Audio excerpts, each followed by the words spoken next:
Hi friends, तो इस lecture हम लोग इस न्यूमेरिकल को कर रहे होंगे, ठीक है। और ये जो न्यूमेरिकल है हमारा, वो हमारा इससे पहले जो हम लोगों ने टॉपिक पढ़ा था मॉड्यूलस और आर्ग्यूमेंट, उसके ऊपर बेस्ड है, ठीक है। तो देखो क्वेश्चन क्या कह रहा है हमारा कि express 1 + 2 iota upon 1 - 3 iota in form of r into cos theta plus iota sine theta, ठीक है। तो स्टेप बाय स्टेप देखते हैं कि हम लोग यहाँ से यहाँ तक कैसे पहुँचेंगे, ठीक है। तो शुरू करते हैं हमारा यहाँ से वहाँ तक पहुँचने का सफ़र, ठीक है। तो अब क्या करते हैं,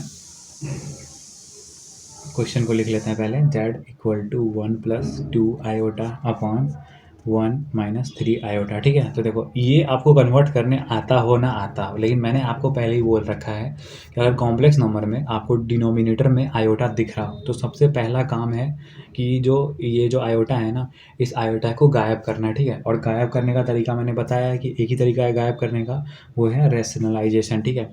तो अब रैशनलाइजेशन से इसको गायब करते हैं, तो 1 + 2 आयोटा अपॉन 1 - 3 आयोटा, ठीक है, इंटू 1 + 3 आयोटा अपॉन 1 + 3 आयोटा, ठीक है। यहाँ निगेटिव था तो पॉजिटिव से ऊपर नीचे सेम डिनोमिनेटर को मल्टीप्लाई कर दिया, ठीक है। इससे क्या होगा, इससे होगा हमारा कि ऊपर का दोनों मल्टीप्लाई होगा, ठीक है। तो 1 + 2 आयोटा 1 + 3 आयोटा, ठीक है। और अपॉन में क्या होगा, ये a + b into a - b दिख रहा है हमको, तो a का स्क्वायर जो कि 1 का स्क्वायर हो जाएगा, और फिर माइनस b का स्क्वायर जो कि 3 आयोटा का स्क्वायर हो जाएगा, ठीक है। अब ये हो गया, आयोटा स्क्वायर का वैल्यू क्या बताया मैंने, -1 बताया, तो -1 माइनस से मल्टीप्लाई होके प्लस बन जाएगा, ठीक है। तो 1 into 1 + 3 iota upon 2 iota into 1 + 3 iota, ठीक है। और अपॉन में क्या है, 1 + 9 है, ठीक है। ये हो गया, ठीक है। और इसके बाद हम लोग क्या करेंगे, इसके बाद हम लोग इसको मल्टीप्लाई करेंगे, ऊपर वाला जो पार्ट है 1 को इस पूरे से मल्टीप्लाई कर देते हैं, 2 आयोटा को इस पूरे से मल्टीप्लाई कर देते हैं।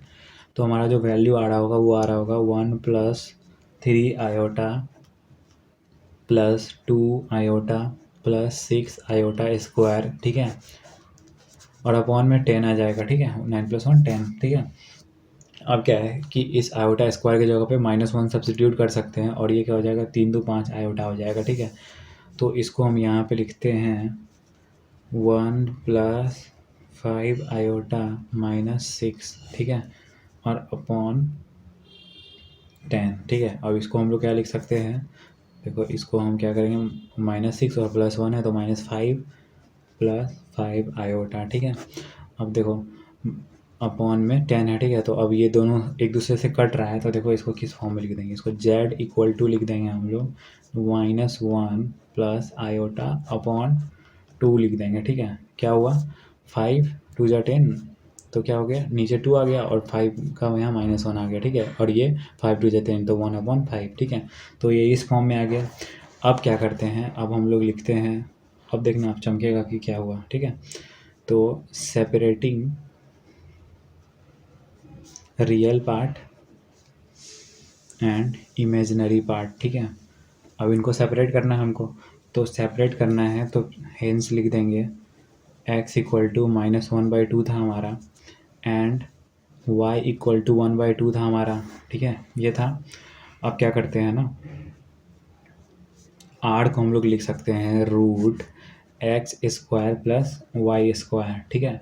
तो हमको रियल पार्ट इमेजिनरी पार्ट पता है, और हमको अब मॉड्यूलस लिखना है, ठीक है, जिसको हम लोग r बोलते हैं। इसमें देखो ये r जो है हमारा, वो मॉड्यूलस ही है ना, मॉड्यूलस निकाल लेंगे और थीटा आर्ग्यूमेंट निकाल लेंगे, तो थीटा का वैल्यू सब्स्टिट्यूट और r का वैल्यू सब्स्टिट्यूट करने के बाद फिर क्या ही दिक्कत हो जाएगा, फिर आराम से आ जाएगा इस फॉर्म में हमारा क्वेश्चन, ठीक है। तो देखो, तो r का वैल्यू हम लोग सब्स्टिट्यूट करते हैं, इसको हम लोग पहले तो मैं लिख देता हूँ कि इसको हम लोग बोलते हैं मॉड्यूलस, ठीक है, इसको मॉड्यूलस बोलते हैं। और x का स्क्वायर कर देते हैं पहले, वो हो जाएगा -1/2 का होल स्क्वायर प्लस -1/2 का whole square equal to root के अंदर 1/4 प्लस 1/4, ये हो गया। अब इसके बाद क्या करेंगे, r को हम लोग ये लिख सकते हैं क्या, √1/2 ठीक है, ये लिख दिया क्योंकि भाई नीचे सेम है तो ऊपर में क्या आ जाएगा, ऊपर में हमारा 2 आ जाएगा और ये 1/2 हो जाएगा, तो ये रूट के अंदर 1/2 आ गया। तो r का वैल्यू हमको पता चल गया कि 1/2 है। ठीक है, तो आधा क्वेश्चन तो हमारा सॉल्व हो गया। ठीक है, अब बात करते हैं हमारा आर्ग्यूमेंट के बारे में। ठीक है, तो आर्ग्यूमेंट थीटा इक्वल टू हमको पता है कि हमारा tan इनवर्स y/x है। ठीक है, तो अब क्या करते हैं कि थीटा y/x है tan इनवर्स। ठीक है, तो y क्या हमारा यहाँ पे, हमारा यहाँ पे y जो है वो हमको ऊपर दिख रहा है। ठीक है, कि हमारा y है 1/2 और हमारा x है -1/2। तो बस फिर क्या है, अब इसको theta equal to tan inverse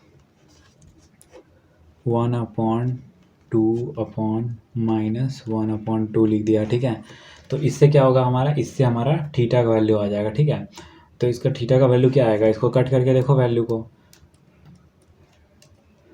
एक सेकेंड ना। तो इससे हमारा ये दोनों जब कट करेंगे तो 1/2 से 1/2 कट गया और अंदर में क्या रह जाएगा, -1 रह जाएगा। ठीक है, तो अब मैं बताता हूँ कि थीटा कैसे निकाल सकते हो आप लोग। ठीक है, तो थीटा जो था हमारा आर्ग्यूमेंट था और वो हमारा थीटा आ रहा है tan इनवर्स -1। ठीक है, अब tan इनवर्स -1 आ रहा है। ठीक है, तो एक बात बताओ कि tan इनवर्स जब होता है, देखो साइन के अंदर माइनस थीटा होता है, साइन माइनस थीटा, तो उसको माइनस साइन थीटा लिख सकते हैं। ठीक है, वैसे ही tan का भी होता है, tan इनवर्स का भी, कि tan inverse theta minus theta हो तो माइनस को बाहर निकाल सकते हैं, तो theta equal to minus tan inverse 1 लिख सकते हैं। ठीक है, ये लिख दिया।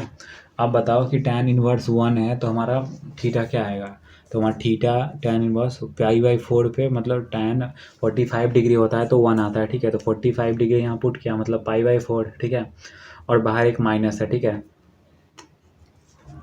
लेकिन हम माइनस में लिख नहीं सकते हैं। ठीक है, लेकिन हमारा π/4 क्या है, हमारा π/4 माइनस में है, मतलब अब पॉजिटिव में है। ठीक है, तो इसको यहाँ होगा वैल्यू हमारा π/4 कहीं पे, ये वाला 45 डिग्री होगा। लेकिन अगर निगेटिव में है तो निगेटिव में ही इस साइड एक्स निगेटिव इस साइड होता है। ठीक है, तो इस साइड निगेटिव में आएगा। ठीक है, तो ये पूरा पाई है। ठीक है, तो क्या मैं इसको पाई माइनस π/4 लिख सकता हूँ, आराम से लिख सकते हैं कि भाई पूरा हमारा पाई है, इसमें से π/4 हटा दिया तो बात तो बराबर ही हो जाएगा। ठीक है, हम लोगों ने ट्रिग्नोमेट्री में पढ़ा था, फिर भी मैंने एक बार बता दिया है थोड़ा सा। ठीक है, तो ये क्या आ जाएगा 4π माइनस पाई, तो ये आ जाएगा 3π/4। तो थीटा का वैल्यू हमारा क्या आ गया, 3π/4 आ गया। ठीक है, अब क्या करते हैं हम लोग, जो क्वेश्चन में बोला है उस फॉर्म में इसको अब लिख देते हैं, क्योंकि अब हमको सब कुछ पता चल चुका है।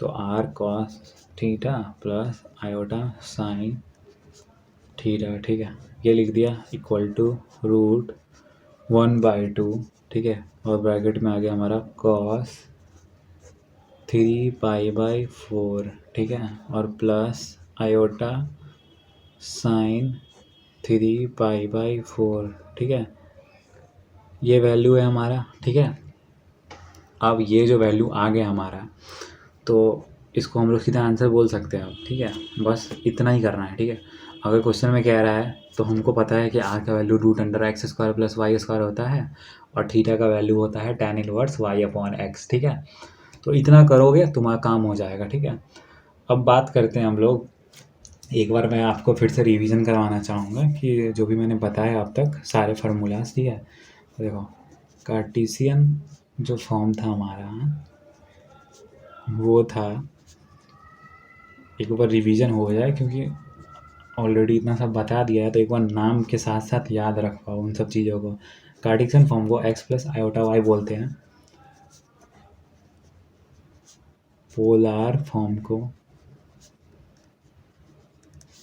r cos theta plus iota sine theta बोल सकते हैं। ठीक है, बोल दिया।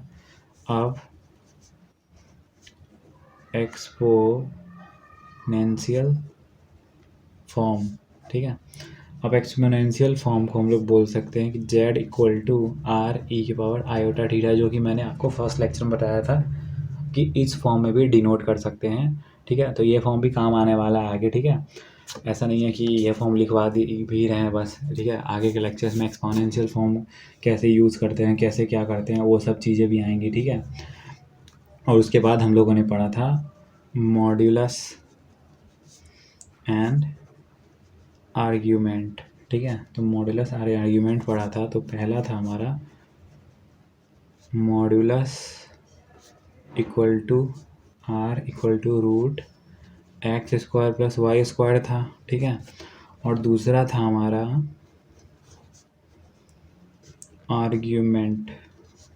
आर्ग्यूमेंट इक्वल टू था हमारा थीटा इक्वल टू था हमारा tan inverse y upon x, ठीक है। ये था हमारा थीटा का वैल्यू, ठीक है। तो अब तक हम लोगों ने ये सारे फॉर्म और मॉड्यूलस और आर्ग्यूमेंट पढ़ लिया है, ठीक है। इसके अगले लेक्चर में आप लोगों को मैं एक बढ़िया सा न्यूमेरिकल कराऊंगा, ठीक है। 2 न्यूमेरिकल और कराऊंगा, ठीक है। फिर हम लोग पढ़ेंगे एक्सपोनेंशियल फॉर्म के बारे में, ठीक है, जो कि काफ़ी अच्छा टॉपिक है, ठीक है। और इससे क्वेश्चंस आते भी है, ठीक है। तो 2 न्यूमेरिकल और करा दूंगा अगले लेक्चर में, 2 न्यूमेरिकल ले लूँगा मैं, ठीक है। उसके बाद फिर एक नया टॉपिक आपको पढ़ाऊँगा एक्सपोनेंशियल फॉर्म, ठीक है। तो आज के लिए इतना ही, धन्यवाद।